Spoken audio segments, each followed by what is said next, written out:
So ఇది వచ్చింది కాబట్టి ఇది అడగొద్దు అనుకున్నా కూడా అడుగుతున్నాను. అడగచ్చు. అంటే మీ కామెంట్స్లో ఎక్కడో 90% పాజిటివ్ కామెంట్స్ ఉన్నా, ఏంటి ఇంకా మీకు హస్బెండ్ ఉండరా, ఊరి మీద వదిలేసారా, ఇట్లా తిరుగుతున్నారా అంటే నా నోట్లోంచి అట్లా రావడానికి కూడా నాకు చాలా అన్కంఫర్టబుల్గా ఉంది.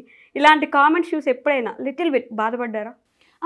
డెఫినెట్గా. అంటే స్టార్టింగ్ ఫస్ట్ ఒక 1-2 కామెంట్స్కి బాధపడ్డాను. నెక్స్ట్ మా అత్తమ్మనే చెప్పింది, వాళ్ళకి ఏం తెలిసే, ఒక్క చిన్న వీడియోతో నీ లైఫ్ని ఎట్లా డిసైడ్ చేస్తారు, మీ ఆయనకి లేదు ప్రాబ్లం, నాకు లేదు ప్రాబ్లం, నీకెందుకు, సో వాళ్ళ గురించి ఎందుకు వరీ అవుతా. అది నిజమైతే మనం వరీ అవ్వాలిరా.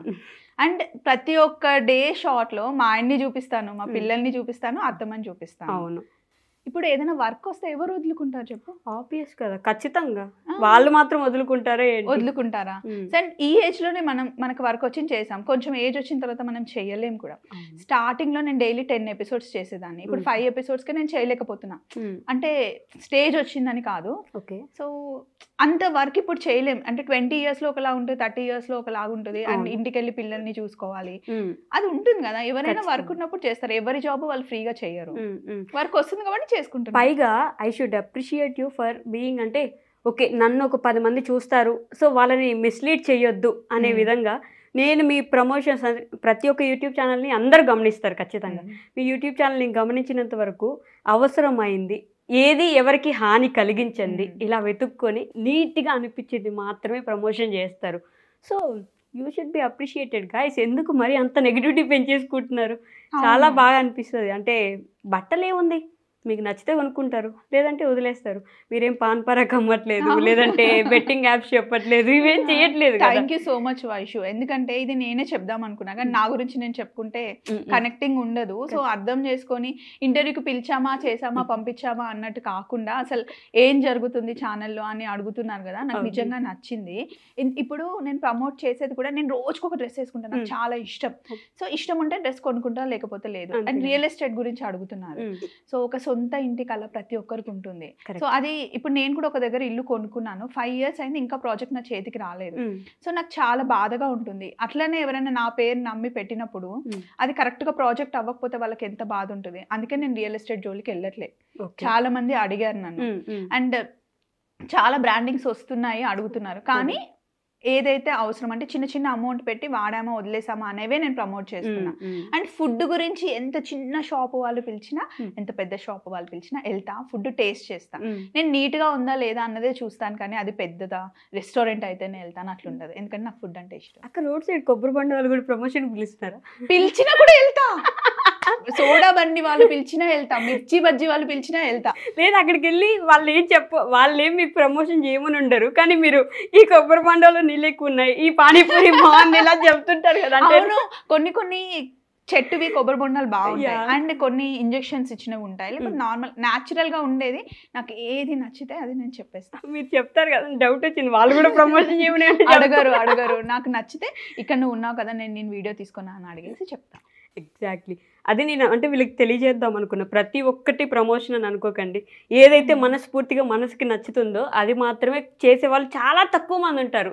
సో అప్రిషియేట్ చేయడం నేర్చుకోండి guys. I appreciate you for that అక్క. థ్యాంక్ యూ సో మచ్ అమ్మ. ఎందుకంటే నేను మా హస్బెండ్కి లంచ్ బాక్స్ పెట్టేటప్పుడు నేను వండిన వంటలు చూపిస్తే లంచ్ బాక్స్ ప్రమోషన్ అంటున్నాను.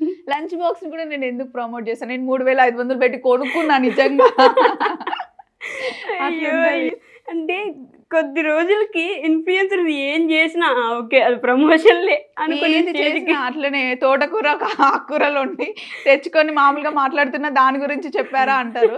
బట్ అంటే 100లో ఒకరిద్దరి కోసం 98 మెంబర్స్ ని మనం వాళ్ళ కోసం వీళ్ళని వదిలేయచ్చు కదా. కరెక్ట్, 98 మనకి ఎక్కువ కదా. అండ్ వాళ్ళు మీ మీద చూపించే ప్రేమ అంటే మీరు ఏ షార్ట్ పెట్టిని దాని కింద అన్ని కామెంట్స్ పెడతారు ఏంటండి అసలు. ఆ కామెంట్ ఏదైనా కానీ అసలు అన్ని కామెంట్స్ వస్తాయి, మీకు మాత్రమే. ఎందుకంటే లాస్ట్ లో రండి కామెంట్ బాక్స్ లో రండి, వచ్చేయండి మీరు కూడా రండి గైస్, వచ్చి మాట్లాడండి. సో కామెంట్ బాక్స్లోకి వచ్చే ముందు మీ పక్కన ఎప్పుడు అంటే ఈ సినిమాని తీసుకోవాలనుకుంటున్నా. ఇందాక నాకు ఒక ఎగ్జాంపుల్, యమదొంగ సినిమాలు ఎన్టీఆర్ గారిని ఒక బిల్లు వదిలిపెట్టకుండా జీవితాంతం తిరుగుతూనే ఉంటది కదా, అలా మీ లైఫ్ లో కూడా ఒక బిల్ల తిరుగుతూ ఉంటది. తిరుగుతుంది వైఫై లాగా. అది ఎవరో కాదు, మీ అందరికి తెలుసు. మీరు అందరు మైండ్ లో అనుకుంటున్నారు కదా యశు. తను లేకపోతే అసలు నిజంగా ఇప్పుడు ఈ రోజు మీ ముందు నేను ఉండేదాన్ని కాదు. అంటే ఈ రోజు. సో మీ ఇద్దరికి అసలు బాండింగ్ ఏంటక్క? అసలు చాలా మంది అడుగుతుంటారు ఎలా స్టార్ట్ అయ్యాము అని. డేట్ కూడా గుర్తుంది నాకు, జూలై 6th. ఒక రోజు నేను వెళ్ళి జిమ్ లో జాయిన్ అయ్యా. అంటే బాగా ఏ ఇయర్ అని అడగొచ్చు? డేట్ కూడా గుర్తుంది. Okay, July 6th, 2022. ఓ, నేను 1 year లోపే మీరు ఇంత క్లోజ్ అయిపోయారా? అవును, అంతే. అంటే కలిసింది టైం తక్కువే కానీ చాలా క్లోజ్ మెమరీస్ అట్లా. అంటే అంత బాండ్ పెరిగి లాస్ట్ ఇయర్ కూడా బిల్ అయి ఉంటుంది, కమ్మలు అయి ఉంటుంది. అట్లా ఏంటంటే నేను ఎవ్రీ ఇయర్ గోవాలో ఒక 40 days ఉంటాం అనమాట. మేము 3 years అక్కడ ఉన్నప్పటి నుండి ఎవ్రీ ఇయర్ వెళ్ళి ఉంటాం. అక్కడ ఫుల్ తినేసి వస్తా అనమాట. ఏది కనిపిస్తే అది, అస్సలు నో డైట్ అట్లా ఏమి ఉండదు. సో తినేసి వచ్చి ఇంకా బాగా లావ్ అయిపోయాను. జిమ్ లో జాయిన్ అవుదామని వెళ్ళా. అదే రోజు యశు కూడా జాయిన్ అయింది. కానీ తను ఎవరితో మాట్లాడదు అసలు, చాలా సైలెంట్ గా ఉంటుంది, చాలా చూజీ అనమాట మనుషుల విషయం. నాకేమో మనుషులు కావాలి కావాలి కావాలి అట్లుంటుంది. అయితే నాది యశుది సేమ్ కలర్ కారు, అంటే సేమ్ ఇయర్ లో కొన్నాం. నెంబర్ ఒకటే నాది, ఇంకా నెంబర్ చెప్పడం వద్దులేండి. నాది యశుది same colour car. So number కూడా ఒక్క నెంబరే డిఫరెన్స్ అనమాట. సో నేను తెచ్చి జిమ్ కింద పార్క్ చేశాను. నెక్స్ట్ డే చూసిందనమాట, మీది నాది సేమ్ కలర్ కారు అని. కారు కోసం మాట్లాడడానికి వచ్చింది. అవునా, ఎక్కడుంది మీ కారు అని అడిగితే కింద అని చెప్పి బయటికి తీసుకెళ్లి చూపించింది అనమాట. సో పక్క పక్కనే కార్లు పెట్టుకునే వాళ్ళం. ఫస్ట్ మా కార్లు 2 ఫ్రెండ్స్ అయ్యాయి. నెక్స్ట్ 3 days తర్వాత కార్ తీసుకెళ్లి ఎక్కడో గుద్దింది యశు. ఎందుకు గుద్దింది తెలుసా? కార్లో దోమలు వెళ్తుంటే కొట్టింది, అది వెళ్ళి పక్క కారు గుద్దుకుంది. దోమలు వెళ్తుంటే కొట్టింది అంటే కార్ డ్రైవింగ్ లో ఉన్నారని మర్చిపోతే ఎలా యశు గారు? వచ్చింది వాళ్ళ హస్బెండ్ డ్రాప్ చేసిన తర్వాత వచ్చింది, ఏంటి కింద కార్ లేదు అని అడిగితే ఇట్లా దెబ్బ తగిలింది అని చెప్పింది అనమాట. సో తెలిసిన మెకానిక్ కి కాల్ చేస్తే అతను వచ్చి తీసుకొని వెళ్ళాడు. ఇంకా నేనే డ్రాప్ చేశాను 2 days తర్వాత. 2 days డ్రాప్ చేసిన తర్వాత కార్ బ్యాక్ వచ్చేసింది. తర్వాత నేను అదే దారిలో వస్తాను కదా, మీరు ఎందుకు 2 కార్లు నేనే పికప్ చేసుకుంటా అని అనింది. సో అట్లా మంచి ఫ్రెండ్స్ అయిపోయాం అనమాట. తర్వాత నేను చూసా, అసలు నేను ఎప్పుడో శాండీ పుట్టక ముందే చూసా, మీ ఫ్రైడ్ రైస్ ట్రై చేశాను అని అనింది అనమాట. సో అట్లా ఇంకా రోజు చూస్తూ ఎందుకు మనం యూట్యూబ్ స్టార్ట్ చేయకూడదు అని అనింది. ఇప్పుడు వద్దులే చేద్దాము అని అనుకున్నాము. కానీ తర్వాత మేమిద్దరం ట్రిప్కి వెళ్ళాం. అంటే నేను ఫ్యామిలీ తొందర ఫాస్ట్ గా ఫ్రెండ్స్ అయిపోయాం. యశు వాళ్ళ ఫ్యామిలీ, మా ఫ్యామిలీ.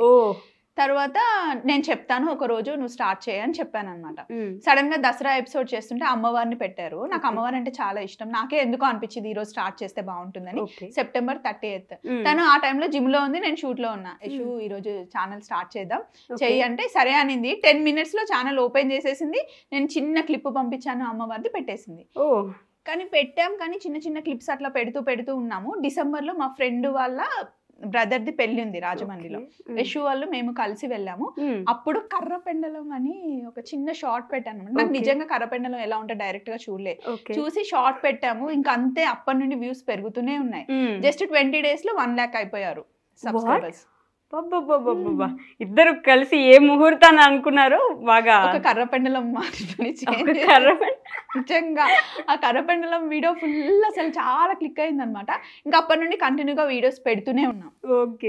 అది ఇంకా సబ్స్క్రైబర్స్ పెడుతుంటే ఊపు వస్తుంది కదా, పెట్టాలి చేయాలి అని. అండ్ సడన్ గా నేను ఒకరోజు షూట్ కి వెళ్ళేసి ఇంటికి వచ్చేసరికి అతమ్మ చాలా పిండి వంటలు చేసింది. అది చూసిన తర్వాత నాకైతే చాలా నచ్చాయి. మీకు నచ్చాయా రండి కామెంట్ బాక్స్ లో మాట్లాడుకుందామని సడన్ గా వచ్చేసింది. అది ఇంకా ఎక్కువ కనెక్ట్ అయిపోయింది జనాలకి. ఇంకా అప్పటి నుండి ఇప్పటి వరకు వెనక్కి తిరిగి చూడలేదు.